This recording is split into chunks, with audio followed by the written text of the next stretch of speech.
I don't feel like eating the ramen noodles that I used to eat inside, but I figured there's got to be a way to do it and make it good out here. So we're gonna try. We're gonna boil them, get the noodles ready, and then we're gonna throw them in a wok. We're gonna do some seasoning. I actually didn't get soy sauce, which is what I normally do with these, so I'm gonna have to adjust. But I'm gonna try to figure out a way to make this work. And the first thing I need to do is a pot to boil, because we're gonna, act like we're really in there and doing something good. It's always hard because I'll get text messages and they pop up on the screen while I'm trying to do a video, and I'm like, because I start trying to like respond in my mind to that person, and obviously that didn't work too well. But yeah, I actually had some really good food in prison, and I'm grateful for the things that I learned. But at the same time, I don't ever want to eat that stuff again. So we're gonna do like a street version, or at least I hope it's a street version. Yeah, and I don't even know how I ended up with these. Somebody gave me ramen noodles, and I was like, nope, can't do it. No, I'm not in Carmel. I came back from California on Thursday night. Friday morning, I got off the plane at like 1 in the morning Friday, and then just had a whirlwind kind of weekend, and now I'm back. But yeah, I said I was going to do some cooking videos. I don't have a lot of food. I haven't gone like grocery shopping since I got back from California, and I want to make sure. Oh wow, that's not good. No. I want to make sure that I can actually stock up before I do some like good cooking videos, and I can't even remember which burner to turn on, so I'm apparently not doing that well. But yeah, I only have a couple staples that I really do, and I want to figure out what those are because, yeah, so I worked at a coffee shop when I was 14. It was right up the road, and I was like, I would illegally drive there to do all this vegetarian stuff, so that's where I got a lot of stuff about portobello mushrooms and a lot of different cheeses, and yeah, just a lot of roasted red peppers, a lot of different kind of flavors. And then I worked at it was a French-American fusion place when I was 16 and 17, and all those recipes still stick with me. And I actually took some of the stuff from the vegetarian place, like our steak dinner, we started doing the portobello mushrooms sliced on top, and I like being able to take those and kind of mix them up, and that was always how I would try to impress people when I was younger, like, have a date or, a girlfriend's parents or somebody to try to show them I knew how to cook. So it's an adjustment, and I'm definitely not where I used to be, but again, being able to make blackened salmon, being able to do a couple things felt good.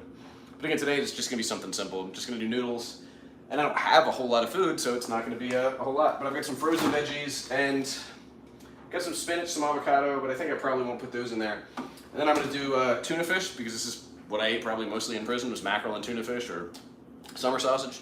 So they gave it to us in pouches rather than that, but it's something. Yeah, and so that's what I need to do. I think tomorrow I'm gonna try to go to Costco and load up on fresh veggies and stuff that I actually want to eat, because it's just all weekend I've been running around catching up. I just had a friend had a birthday brunch today. Yeah, but I want to like actually get some good food rather than just eating like canned tuna fish or eating whatever else. But I figure if I boil these and then I got a big wok, like I said, the whole kitchen is decked out. Like I said, this is insane to me. Besides that pan and the mixing stuff, this is all the stuff the restaurant sent me home with last night. So I'm not lacking for things after everything else I got the other day. Actually, I'm going to have to try to figure out a way to. What I was thinking about is there's so many people that get out of prison who don't have kind of a starter pack or don't have the basic things they need. And I know there's an organization in North Carolina called Our Journey Together that does that. They give everybody coming out of prison kind of like a starter pack. They've got some information on resources. They've got a little gift certificate. I think they might even have a phone or a voucher for a phone to make sure people can get on their feet. And they're a whole big nonprofit organization that has all kinds of stuff. And I haven't been able to, I'm not on the level of doing that, but if there's a way to make connections and do something like that locally, I'd really like to. I know when I first got out, we did an Amazon fund drive. We got, hundreds of pairs of socks, clothes, backpacks, all kinds of stuff for the local homeless shelter because it was winter and things were really rough and we were worried about people not having resources. So maybe we'll do something like that again. I'll meet with, I'll try to get a meeting with probation and parole to find out what they're needing, because we have a lot of resources in our area, but if there's some way I can drive attention toward that, because I really don't need anything. Like this, I have more stuff than I could possibly use, and if there's a way to send things that way, I think it could be huge. Yeah, towels are expensive. So much stuff is expensive. Like the Target run the other day was astronomically expensive. I had no idea. I still don't know what things cost or what things are going to be, but I'm working on it. I tend to pick from 4 categories: noodles, rice, beans, potatoes, meat, veggies. Yeah, I think that's right. So I've got a pretty decent spice cabinet. It's not everything, but it's like a decent one. And then I'm going to do, I should just do the same thing. That's the problem, is I get stuck in this routine, that kind of institutionalized mindset, to where like I get a big thing of spinach and I eat spinach salads and I put like feta or some other kind of goat cheese on there. I do blueberries, or I do other berries that I know are going to last a while. I eat a lot of bone broth. And then I have just a couple things. I'll buy like bulk chicken and I'll just make stir fry, and that's what I'll do. Or I'll buy, I haven't been buying seafood. Every now and then, like if I really want to splurge, I'll buy a steak, but I mean, it's good meat, but it's just so expensive there. And in prison, we would break these up. We wouldn't like actually, tear them up. We would slam them on the floor, break them up, but I don't want to do that. I want to make a good long noodle. We'll see if this will work. But yeah, so I'm trying to break out of that. And some of the people, like my friend whose birthday brunch was today, I mean, she is like, she eats well. Like when they do meals, her partner is a chef, and so I mean, do meals at their house. It's incredible. It's an experience. But yeah. So we're gonna put these in here. We're gonna see what the noodles look like. All I really need to do is have them plump up, and then we're gonna throw them in the wok, and that should be good with the veggies. And again, I would normally do soy sauce. I'm a really big fan of soy sauce and balsamic vinegar. I just think that's such a great flavor, and you can do so much with it. And because I don't have a lot of fresh stuff, I'm gonna do kind of the prison thing. We've got onion powder and garlic powder, which we could buy, and we were huge fans of. I just thought about that. I don't think I have a colander. Huh. So we'll have to drain that the old-fashioned way. Yeah, see if these noodles can turn into something decent. But, oh no. No! I don't think I have a top for this. I just thought about that too. I have another pot, I believe, that does have a top, but this is not the right size. We'll see. Maybe that. We'll adjust. I thought I had more stuff that I don't know where it is, but I'm figuring it out little by little.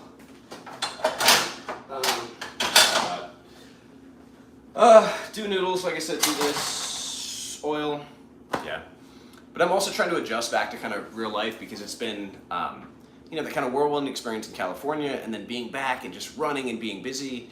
It's hard to just be in normal life. It's hard to just slow down and do the things I need to do. I had a friend help me set up the apartment, so like we did the Target run, the apartment set up. I'll do another tour, but it looks really, really good. I'm really happy about it. But yeah, I mean, I've got a million emails I got to do. I got program stuff I need to do. We've got a couple proposal things for the nonprofit. I've got to put together my slideshow for South by Southwest. It's one thing after another, and I forget sometimes to just stop and do those things. And I get so excited in traveling and going places and doing things, and like the work is here, the work is now, the work is in the little things. So I need to get back on that, and hopefully that's what this week is going to be is kind of a reset and a focus again. But my grandfather was diagnosed with dementia. And so I need to get down and see him. And I don't know, this weekend coming up is really the only time that I have free because the following weekend I've got the stretch of South by Southwest, and then I've got a speaking thing at Washington Lee, and then a speaking thing in DC. So maybe the end of March or maybe this weekend coming up, I got to figure out how to see him, and it just breaks my heart. And I love that man to death, and he really showed me what love was. He really showed me what it is, because he's not biologically my grandfather, but he showed up and loved me in a way that very few people ever have, and that I just have never imagined. And I want him to know that, and I don't know how far along he is or what his experience is, but I told my stepmom that I'm going to go down there and I want to take him out on a boat because he was a nature guy. He grew up in Waynesboro, Virginia, in this little rural area. Though he lived overseas when he did missionary work and in the Army, and he really is a good man, but he always would sit and watch the river. That was his thing. He would just sit there and he would watch the river that was behind his house. So I want to see if I can rent a boat or if I can find somebody to take us out and just take us out on the water and hopefully give him, a moment of peace to connect with. Because if he's in that place of kind of panic and anxiety that's so common with Alzheimer's, especially with the sundown effect, I'm hoping we can bring him back to the present. We can give him a moment that he can connect to and that he can feel at peace in. And obviously that doesn't change in the long run, or that doesn't fix things in the long run, but I think it's trying to create those few memories of those experiences. But calling your bonus grandpa, yeah. I mean, that's how it feels. He really is, I don't know, he's just an amazing man. He's definitely the kind of person that I want to be, and he's shown me that every day. And yeah, I'm really fortunate to have some people in my life that show me and remind me on a regular basis who I want to be and how I want to be. Yeah. And that's, if I can be around those people, there's that line, it's, every person is the sum of their 5 best friends or 5 closest friends. And I found that to be true. And so I want to find the people that I can be around that are going to make me better, that are going to hold me accountable, that are going to be positive. Yeah. And yeah, we're making spread. Well, we're making like kind of spread, but I'm actually going to cook it in a wok and do it like street food, because I did the one video doing like traditional prison food, and God, that was so bad. And actually, I was looking I don't buy chips. I don't buy any of the stuff we had inside, because you usually use those chip bags, especially the ones with the reflective inside, and use that to stick in the microwave. So maybe I'll do that one of these times, but all right. I think this is good. I gotta get the hot thing. I've got these fancy gloves. I'm gonna drain this. So we can come over here and not, oh God. Things are connected and I'm losing them. Yeah. Oh. Oh. All right, what do we have? We've got old coffee in the sink. Got to get rid of that. The longest place. So I was at receiving, and then I went to Nottoway for 4 years. I was at Buckingham for 13 years, and I was at Coffeewood for 10 months or a year or something like that.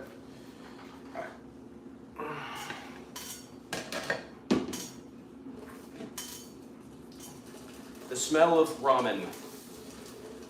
All the starch coming off. We used to always argue about that. Guys would be like, man, you gotta cook it off because it's got starch in it, and if you don't do that off, it'll kill you or it'll be bad for you, or I don't know. I think ramen's probably pretty bad for you, at least cheese ramen. Although there's a, I've had some ramen dishes since I've been out at restaurants that have been really, really good. To show me that things are not what I thought they were. All right, well, we'll let this sit for a second. Oh, of course, this is in there, and there's no, I gotta get that open. The stopper is in the way. So my very technical unstopper tool. All right. And then we're gonna throw this on and see what we can do. I remember reading about woks and the whole technology where I was a place where they didn't have ready access to firewood, so they had to cook as quickly as possible on high heat and with small metal so it'd be really conductive. Not that that has any relevance to anything, but I just always think about that, like imagining being in a place of where there's scarce access to firewood. Good old Kirkland olive oil. We'll see if this can end up being good. I think I'm gonna throw the veggies in there first since they're frozen, and put the tuna fish in last. Which, if you're wondering, does tuna fish sound terrible in a pasta? Yeah, but you get used to it in prison. There are a lot of things that sound terrible in a pasta that we end up eating. And again, I want to get fresh veggies and stuff. I haven't been grocery shopping in so long, and I didn't have anything that was going to save after or for the whole time in California, so I mostly just ate everything I could and didn't go shopping.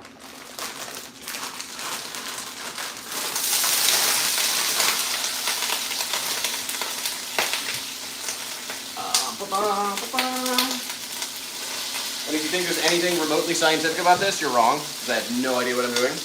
But I've also found that that generally works. Like if you just mix things together that have a good taste, it's pretty good.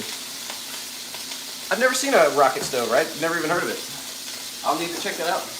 What always gets me is, because when I was talking to people about wanting to move to California and how expensive it is, people are saying, oh, you need to do a van life thing. And some of these vans are decked out with these like amazing, what do they call them? Like marine heaters and marine stoves, the things they use for boats. It's crazy. Oh, that was a lot of garlic. Or excuse me, onion. The onion will be fine. The garlic would be bad. Yeah, so let's make sure I don't do that with garlic. Okay, we're good. Alright. Let's get going. Yeah, the cover so we can get all this ready. I really think that, if you put olive oil in anything, it's pretty good. Oh, sweet. Yeah, man, the van thing it's so cool that it's become a lifestyle. And you have people who have like the fancy RVs or the fancy already made conversion vans. Some of these things that I see are just awesome. And what I was thinking about when I was inside, I always thought I would get out and either live in some rural shack in the middle of nowhere, or I would do a tiny home. And I always wanted to do, rather than like a conversion van, I wanted to find one of those like UPS or FedEx trucks, because I figure they usually retire them before they're really worn out, or maybe I just rebuild the engine in it. Because that's such a big space. You think about it, you could put in a whole room, a kitchen, a bathroom. I mean, you could have a really good setup in there. And I was so used to living with small space anyways, I didn't figure it'd be too much of a problem. But. And again, I wish I had the soy sauce because that's the secret ingredient to everything. But balsamic vinegar works a little bit. Ernie and Erica, rocket mass heater. Okay. I'll try to check that out. Like I said, I'm blown away by people who make their school buses and people who just dedicate to that life and the things they come up with. It actually kind of reminds me of prison ingenuity, because it's being in a place with limited space and limited resources and having to make things work. You think about like where somebody has to hide a cell phone in prison when they know the guards are going to come in looking for a cell phone. Like when you think about how you have to fit things into a small space, it's just pretty amazing. Wow, 17 years. Yeah, I mean, that was, when I first got out, that was the thing. I didn't want to be inside. I was always outside. I was always just wanting to experience. And then something happened. Like I wanted to be in the country, and now I want to be in town. It's weird. Yeah, I cut all the hair off. Am I happy? God, that's such a good question.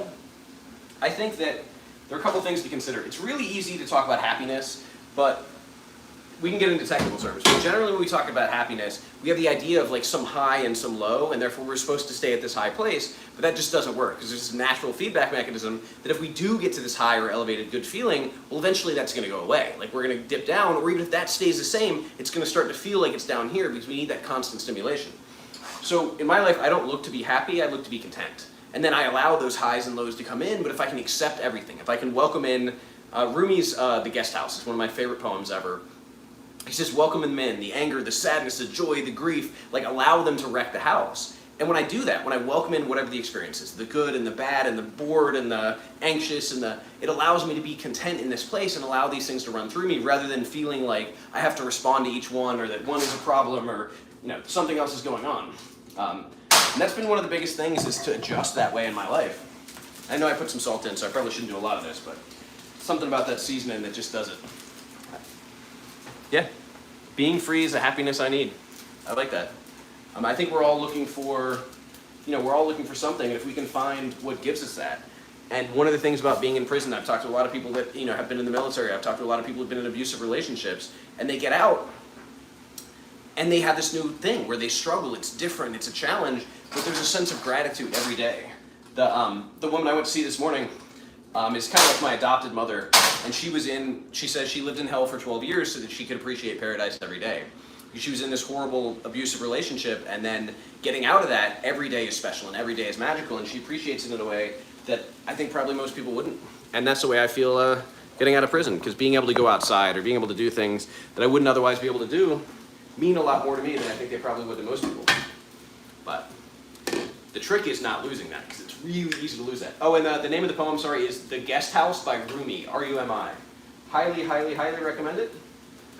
It's essentially where the kind of Middle Eastern mystics and Buddhism meet. I mean, it's really all the same philosophy. It's the idea of non-attachment.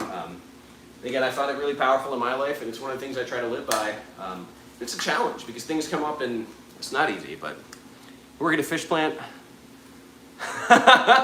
I imagine working in a fish plant would be like that. I had an English teacher in high school who decided to take off after college and go think she was going to write her American novel working at a fish plant in Alaska. And she said it was not what she expected. That it was, in a weird way, kind of meditative and calming, and but it was also terrible. Like, your hands are frozen, it's miserable, and the people and the conflict and I don't think she ever got her novel done, but things happen. We've got to have experiences, and I think, I'm not like the David Goggins guy who says you have to go out and you have to hurt yourself and punish yourself and do, insane things every day, but I do believe that if we have different experiences and we expose ourselves to different, parts of the world, and, it's going to broaden our view, and I think that's really important.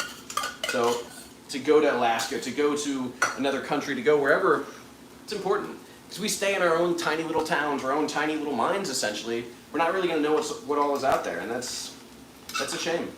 I mean, prison, I guess, was my version of that, because I interact with people on a daily basis that I probably wouldn't have interacted with out in the world. It wasn't that I necessarily liked everybody, or that, there were these grand lessons from everybody, but I think ultimately I did learn something from everybody I knew in there, because it was, some quality that I admired, and I want to know how to do that, or I want to know how to get to that point, or it was something I didn't want to do, and it was this daily reminder that this isn't who I want to be. I want to do things differently than this person is. My God. Yeah. I think I'll not go to the fish plant in Alaska. That sounds terrible. That actually sounds worse than prison. Or actually probably about like prison, but such a hard thing. All right, got these. Again, you wouldn't think that fish would be good, but surprisingly, it is. You can even do this, like the soy sauce, you wouldn't think you would do it, but put a little bit of mayonnaise on it. Actually ends up really good. What are we going to do? Use this one to start. Oil. Again, the most non-prison recipe, or vice versa. I think olive oil is the secret to happiness too. The more olive oil in your life and the more butter. Yeah. Thankfully, there's evidence that healthy fats like that are actually really good for you. So, but it is a lot nicer to do this than use a microwave or use a stinger. So if you haven't seen it before, a stinger is a device you make out of an electrical cord. Yeah. You make it out of an electrical cord, and you wrap steel wool around the end, or you have what are called saltwater stingers, where you have two pieces of metal and you have the electrical current running between them with the salt and the water in a bag. What it does is basically boil water, heat things up. So Yeah. Have I considered moving? I definitely have. The trip to California let me know just how much I love it out there and how much I'd like to be out there. But also, realistically, I'm on probation until August of 2024. Actually, we need to, well, I'll talk about that later. I'm trying to figure out what makes the most sense. Like, I need to be here for now. I need to get things going. I need the nonprofit to be in a stable place to where if I do step away and we hire another executive, I can feel confident it's going to be in good hands. I don't know what opportunities are coming up. You know, a couple people told me they think that South by Southwest is going to open a lot of doors for some of the projects or things I've worked on.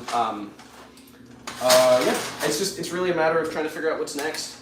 But I would like to live out there. I just don't know how to afford it. And I feel like I'm so far behind. I feel like I'm constantly trying to catch up in life, and I don't want to be in a place that costs so much that I feel like I can never catch up or I can never have any savings or. Basically, I don't want to be broke for my whole life, but I also don't want to be so consumed with thoughts of money and success and security that it keeps me from living. So I'm trying to find that balance, and I don't know. Tahoe was amazing. Maybe, you know, the the Nevada side of Tahoe, something like that, because you still have the mountains and the lake and the beauty. I don't know, and I also haven't seen enough of the world. I've been really blessed in the last year and a half to be able to go to New York, to Boston, to California. I'm getting ready to go to Austin. So I really need to find those different places and see where I would want to be. Because I could probably move to somewhere in the Midwest and, you know, buy a house for $100,000 and live in the middle of nowhere. But again, I want to be around those people who inspired me to be my best self, have opportunities to connect with other people, have meaningful things to do. And I don't know what that looks like. Maybe it is a small farming town. Maybe it's just getting away from the busy and the crazy. And maybe it's a big city. Maybe it's moving to Manhattan. Maybe it's California. I really don't know. And this whole year feels like an opportunity for me to get to know myself and have new experiences and have new perspective, because I haven't had all that. Yeah, I'm trying not to put pressure on myself. I'm trying to say, okay, I've got an 18-month plan. In 18 months, I'm going to have an idea. But I don't know what that looks like, because since I've gotten out, I've had this need to have like security and figure out what I'm doing. And the reality is I just don't know. So I'm just trying to figure out what that is. And that was why, again, you know, when I first got out, or before I got out, I thought I wanted to be in the middle of nowhere. I wanted to be a shack in the woods. I wanted to be surrounded by nature, away from people. And then after a year, I was like, man, I want to be in town. Like, I want to be in places. I want to be able to walk downtown. I want to be able to stop by my favorite restaurant where, like, I can't afford to eat there all the time, but I really like the staff, so I get to hang out with them as they're closing. I get to connect with people, and like that's really what matters to me. I'm right down the road from my gym. I'm right down the road from the co-working space, and that's cool because I get to interact with people and see them in the streets, and it feels alive. And I don't want to spend my life in a car. I mean, I guess I could read a lot or listen to a lot of podcasts or something, but I'd rather walk down the street and I'd rather feel the air, and it's cool. Yeah, the lack of programming. Life is an experience. You know, so when we talk about prison, sometimes we talk about the kind of prison programming, like what's done by the staff or what's done by the institution. Then there's also the programming that's done by the people who are incarcerated. And that can be the workout routine, that can be the respect, that can be the interaction between groups. And that structure was really important to me, and I've lost that, and I struggle with that. And so I stay busy, and that's one of the things I'm recognizing, this kind of conscious pattern in my life, where I'm staying busy and I'm staying engaged, but I'm doing it because I don't want to be still. I'm doing it because I don't want to be like doing something really simple. Yeah, so funny you say that. I was talking about the nomad thing, about like being in a van or converting like a UPS truck and doing van life. Ultimately, I don't think I want to. I want to have a home base, and I don't know what that looks like. I mean, what I've thought about is like trying to buy a house that has like a tiny studio apartment in the basement, like not really a duplex, but just has, and then trying to keep that as a base, rent out the other one, and then just go on the road, because I know I want to travel. And I said this year was going to be my year to travel and see things and just say yes to everything. Like, hey, you want me to go speak in where in Indiana? Like, cool, I'm going to go speak there. Like, I'm going to UVA like 3 times. I'm going to Washington Lee. I'm going to all these places. And I think that that's going to be a good experience. But I want a home base, and I don't know that a van would feel like a home base, because I realize how important community and connection is to me. And I don't really like visiting cities when I don't know anybody. Like, I want to go with somebody, or I want to go to see somebody. So like when I'm going to Austin, Marcy was at the Prison Talk event. She lives in Dallas, Fort Worth. So she's going to come up and introduce me to a bunch of the advocacy people. So I'm going to give my talk at South by Southwest, do the events there, but I'm also going to meet with all these Texas advocacy groups, try to see what they're doing, try to see their entry programs. So I have like a point of contact. I have people to start the ball rolling, because when I just roll into a city and I'm like, hey guys, I don't want to go like hang out at a bar or a crappy restaurant. And I think there are ways to do it. Like, there are ways to go to a meetup or meet people. but I'm just not used to that. And I still recognize that as one of my weaknesses, or that's one of the places where I'm not as strong as I could be. But yeah, so I thought about, I have a bike out at the other place, so I need to get it in town, get it in town and get it fixed up, because that's my plan is to, it's got like a little bag on the back to where I could even do some grocery shopping, because I'm a 10-minute walk to downtown, I'm in the middle of everything, but if I wanted to go further, yeah, I can just jump on the bike, and now it's a 10-minute ride to pretty much anywhere. So I need to get it, bring it into town, or get somebody to help me bring it into town, and then take it to one of the bike co-ops, where they do like free repairs, they teach you how to do it. Yeah. You love moving out to the little town of Seward? Yeah. I think, you know, and there's something to be said for college towns, because that's where I am. But there's also something about feeling old. I mean, I feel profoundly, profoundly old when I go by the college. Like we went out with the Buck Squad, the Violence Interruption Unit, and I'm watching all these like 19-year-old kids walk by, and they look 12. Like, when did I get so old that I'm like, man, these kids need to learn how to dress better? And like, I became that crotchety old man who wants people to get off his lawn. And I guess it's a sign of growth. And I'm not really self-conscious about getting older, because the alternative is to not get older, which is a bad thing. But yeah, it's made me recognize how long I was gone and how much I've changed and just how different my perspective is. But we'll figure it out. Okay, so this is our final product. Again, it doesn't look great. It basically just looks like prison spread or prison swirl, but hopefully with the olive oil and a little bit of seasoning, it's gonna be better. But ultimately, a lot of the stuff that I ate in there was not the worst, so yeah. And I think in a way I felt like an old man when I was younger too, but it's even more profound now. But again, I'm really lucky. When we went to the brunch today, there were a couple people older, a couple people younger. It's like, I find people, and I find people at the gym. I find people, at the co-working space. I find people at the restaurant I go to, like, people that I like and people that I can connect with. And that's what's really important. And I've made incredible connections online. I didn't normally think of that as a place for real substantial connections, but I've got a guy I do a video call with every week. I've got other people that, that I see, or when I go other places, or, we just chat, and it's allowed me to connect with people and make some really good friendships and really good connections. And I think it's, it's hard, especially in a small town, to like find your people or find your community. And the world, being so much broader with the internet, allows us to connect to those people in a longer distance. And I feel just as satisfied by a lot of those relationships as if they were people that were right down the street, because I get to have those long conversations and those deep conversations. And when we do actually get together in person, it's that much more exciting, or that much more kind of like big and built up. So I feel really fortunate.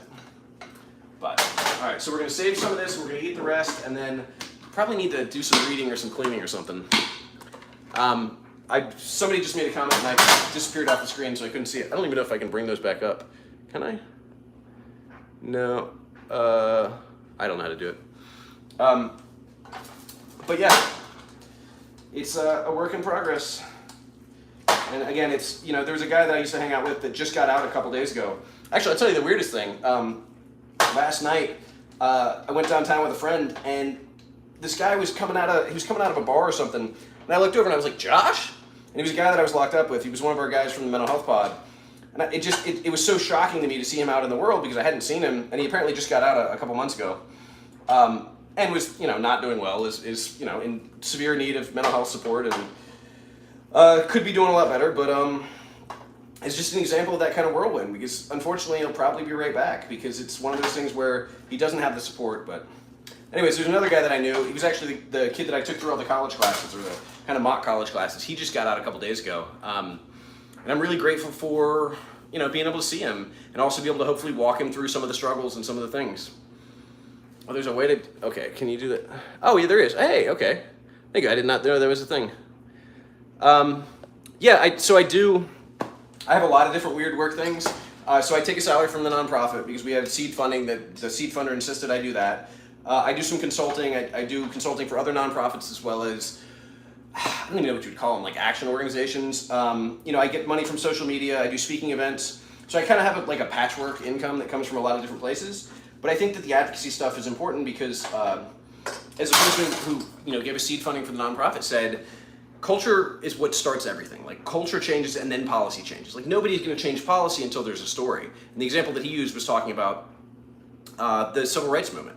Like, Rosa Parks was the story. She changed culture because all of a sudden you see this little old woman that everybody can identify with and empathize with, and they think what happened was horrible. And that was what allowed the policy to shift, because America didn't care. They had to have a face on it. They'd have a human story. So some of the advocacy work is about changing culture. It's about changing stories. It's about humanizing people going through the process of incarceration and the process of getting out of prison, but also hopefully humanizing people on the other side. Because I don't think that victims get the support and the awareness that they need.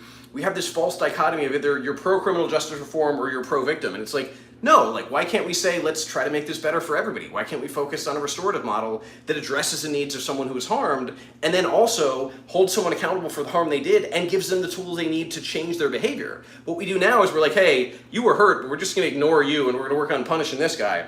And by punishing this guy, we're not actually gonna prepare him in any meaningful way to do better, so he's probably gonna do it again. It doesn't make sense. It's from this mindset of believing that everybody had the same kind of origin story or resources or support or kind of moral compass, and that just isn't the case. I can't tell you how many people I've seen who just want to do better but don't understand what that looks like, or want to do better and then get out to this environment that is exactly what the problem was in the first place, and it's just really unfortunate. Get something to eat this with. Ooh, I always wanted to have chopsticks in prison, and I never did, so I should probably just get some chopsticks. Didn't even think about that. But yeah, we're gonna see how this is. I mean, it's probably a big affair, and I could have just done it in the microwave, and that's at least an easier way to clean. But so we'll probably put some mayonnaise on it, especially because I didn't have the soy sauce. But it's good even with the soy sauce. And then that'll be my prep for stuff.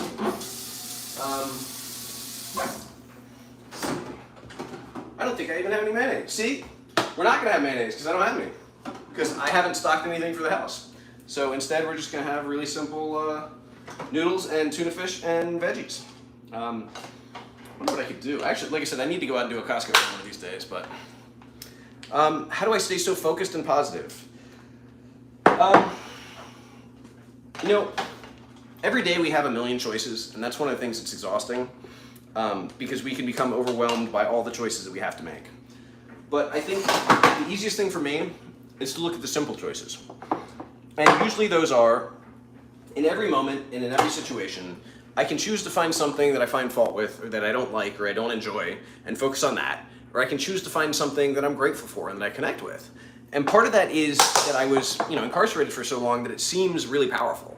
At the same time, it's something that I try to do constantly. It's something I do consciously. It's something that I try to pivot, so that I build the habit that every time I'm in a situation and I find a complaint arising up or something's going on, cool, like, okay, I see that complaint, like I welcome that in, like the guest house. I hear that, but I'm not gonna give energy to that. Instead, I'm gonna go walk outside and notice how beautiful it is. Or I'm gonna call a friend of mine and connect in that moment. Or I'm gonna sit through that disturbance. And meditation was really kind of fundamental in that, or foundational in that, because it allowed me to learn how to be uncomfortable. It allowed me to learn how to sit through things and realize that they're just storms, that they're not constant, and they're not gonna last forever. They're just passing waves. And that the more I recognize that, the more I can be at peace, because I don't have to be afraid that this is gonna last forever. I can know that this too shall pass. And that's really helped. But, I don't know. It's just a work in progress, as they say. Yeah, I see why I stopped eating this stuff, but it's still not bad. And it's not easy at all to train your brain to do different things. When we have habits, especially a lifetime of habits, that's a whole new thing. But there's a book on my link tree, the books that changed my life, Atomic Habits, which is a great one. It's just really simple. It says, hey, here are the ways we make changes. Here are the ways we make new habits. Like, here's how habits are formed. And there's nothing in that book that's like revolutionary or different, or you've probably heard it all before. One of the things that my Zen teacher taught me that's so important is that we forget, and we need to remember constantly. We need to come back constantly. So I look for those people who remind me of the things that I need to be reminded of all the time. Remind me to slow down, remind me to be present, remind me to be grateful, remind me to connect with other people, remind me to try to be generous, remind me to, all those things.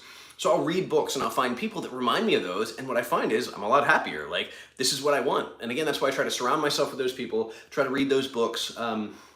Radical Acceptance. I used to read through it every morning. I would read 10 pages or 15 pages, and I would go through the book over and over and over because I needed that little daily reminder. But I should have that, yeah, I probably should. I don't know. I'm not very good. Maybe I'll do that when I get off. But for now, I'm gonna get some water, eat some noodles and ramen, or noodles and tuna and veggies, and Hope you all have a wonderful night. Thank you for joining me.